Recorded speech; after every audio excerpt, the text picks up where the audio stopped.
नमस्कार, आप देख रहे हैं आरडी न्यूज़। मैं हूं योगेश चक्रवर्ती। 12 फरवरी को बिहार विधानसभा के अंदर खेला होने की बात कही जा रही है।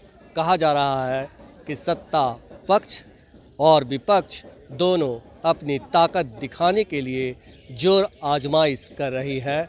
सत्ता पक्ष के लोग जहां जो विपक्ष के विधायकों को तोड़ने की कोशिश में जुटे हैं, वहीं विपक्ष भी पीछे नहीं है।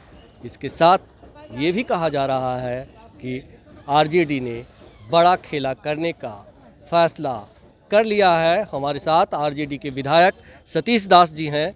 आइए बात करते हैं इनसे। सतीश जी, क्या कुछ होगा 12 फरवरी को? देखिए, 12 फरवरी को हमारा बजट सत्र का शुभारंभ होना है और जिस खेले की शुरुआत भारतीय जनता पार्टी ने नीतीश कुमार जी के साथ में मिल करके 28 जनवरी को शुरू की थी और बिहार में अच्छी भली सरकार को जो 17 महीने में एक विश्व रिकॉर्ड बनाने का काम किया कि गांधी मैदान में बुला करके 70 दिनों में 2,17,000 से ज़्यादा शिक्षकों की नियुक्ति बीपीएससी के माध्यम से करने का काम किया, जहां पर टोला सेवक तालमी मरकज विकास मित्रों का मानदेय को दुगना करने का काम किया गया, जहां पर आंगनवाड़ी सेविका सहायिका का मानदेय बढ़ाया गया, जहां पर आप देखिएगा तो यहाँ पर आप नियोजित शिक्षकों को राजकर्मी का दर्जा देने की बात है। और फिर स्वास्थ्य विभाग में तमाम जगह पे जो सुधार हुआ है, जो अस्पतालों का कायाकल्प हुआ है, उन तमाम चीज़ों पर जो भारतीय जनता पार्टी ने खेला करने का काम किया, उसका जो खेला की शुरुआत उन्होंने किया है। लेकिन ख़त्म बिहार की जनता और जनता के चुने हुए प्रतिनिधि करेंगे, क्योंकि बिहार हमेशा इतिहास गढ़ने का काम करता है। तो जो भारतीय जनता पार्टी जो खेला पूरे देश में करना चाहती है अपने ईडी, सीबीआई, इनकम टैक्स के माध्यम से, उसका पट्टाछेप, उस खेले का समाप्ति भी बिहार में ही होगा और 12 तारीख ऐतिहासिक दिन होगा। ऐतिहासिक दिन तो होगा, लेकिन कहा जा रहा है कि आप लोग जो है विधायकों को फ़ोन कर रहे हैं, उन्हें कह रहे हैं कि हमारे पाले में आइए, तोड़ने का आरोप लग रहा है आप लोग पर। देखिए, जहाँ से भी बयान आई है उनसे कहिए कि डिटेल्स निकलवाएं कि उनके विधायक फ़ोन कर रहे हैं कि इधर से फ़ोन जा रहा है। उनके विधायक फ़ोन कर रहे हैं, इसी वजह से विश्व की सबसे बड़ी पार्टी 56 इंच का सीना और 34 साल के नौजवान के भय से अपने विधायकों को पिंजड़ा में बंद करना पड़ रहा है। ये समझ में आ रहा है खेला किस ओर जा रहा है। तो जो खेला की शुरुआत उन लोगों ने किया है, उसकी समाप्ति तो होनी है ना। तो बिहार की जनता अच्छे का खेला समाप्त करने का काम किया है और बिहार 12 तारीख को नरेंद्र मोदी जी का खेला को समाप्त कर देगा। ये बताएं कि आप कह रहे हैं कि फ़ोन उधर से आ रहा है, तो कितने विधायकों ने आप लोग से संपर्क कर लिया? अभी तो 12 तारीख को पता चलेगा ना, कुछ 12 तारीख के लिए रहने दीजिए। तो इसलिए जो जनता में जो आक्रोश है, जो विधायक जीत करके आते हैं, जनता के बीच से जीत के आते हैं, डायरेक्ट जनता उनको वोट देती है। तो जो जनता में आक्रोश है, वो आक्रोश तो विधायकों के अंदर भी है ना। तो अंतरात्मा सिर्फ नीतीश कुमार जी का नरेंद्र मोदी के प्रति नहीं जागता है, उनके विधायकों का भी अंतरात्मा सामाजिक न्याय, आर्थिक न्याय और राजनीतिक न्याय के लिए जागता है। समझ में आना चाहिए। जी।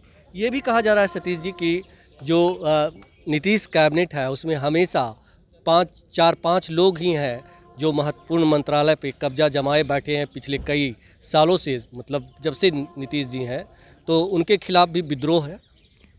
देखिए, ये बात हम नहीं कर, जो मंत्री हैं वो लोग समझते हैं, लेकिन जो मंत्रालय की बात है, मंत्रालय की लड़ाई उनके यहाँ है। इसी वजह से अभी तक मंत्रालय का जो बंटवारा नहीं हो पाया है, क्योंकि वो भयभीत है, डरे हुए हैं। प्रधानमंत्री से आखिर क्यों गए नीतीश कुमार जी मिलने? समझ लिए नीतीश कुमार जी को कहाँ पे भारतीय जनता पार्टी ला करके छोड़ दी। जो एक समय में प्रधानमंत्री का भोजन खींच लिया करते थे, पत्तल खींच लिए थे, वो प्रधानमंत्री के सामने बुके लेके खड़ा थे। सोच लीजिए क्या किस हालात पे बेचारे नीतीश कुमार जी को ला के पहुँचा दिए हैं। वो तो ये करते ही रहते हैं, उनकी तो ये आदत में है। वो कहते हैं कि मतलब कुछ दिन इधर कुछ दिन इधर, दोनों भाई को खिलाते रहते हैं। ठीक है, तो एक इथिक्स भी होता है। तो ये सोच लीजिए, यदि हमारे आज़ादी की लड़ाई लड़ने वाले लोग अंग्रेज से मिल जाते तो भारत आज़ाद होती, नहीं जालिमों से मिल जाते तो भारत आज़ाद होती। नहीं, आप लोग को भी नहीं लेना चाहिए नीतीश जी को।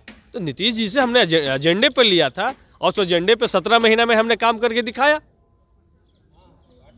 जो नौकरी का एजेंडा था, लालू प्रसाद यादव जी ने बीपीएससी के माध्यम से शिक्षकों की बहाल किया था। फिर जब तेजस्वी यादव जी सरकार में आए तो हम लोगों ने नीतीश मंत्रिमंडल में ही बैठ करके बीपीएससी के माध्यम से अमली बना करके 2,17,070 दिनों में शिक्षकों का रिकॉर्ड बहाली करने का काम किया। ये बताइए कि सीएम नीतीश क्या 12 फरवरी को मतलब मुख्यमंत्री बने रहेंगे या जाएंगे? देखिए, हम इतना तो नहीं जानते, लेकिन इतना जानते हैं कि नीतीश कुमार सीएम ये अंतिम बार है। अंतिम बार।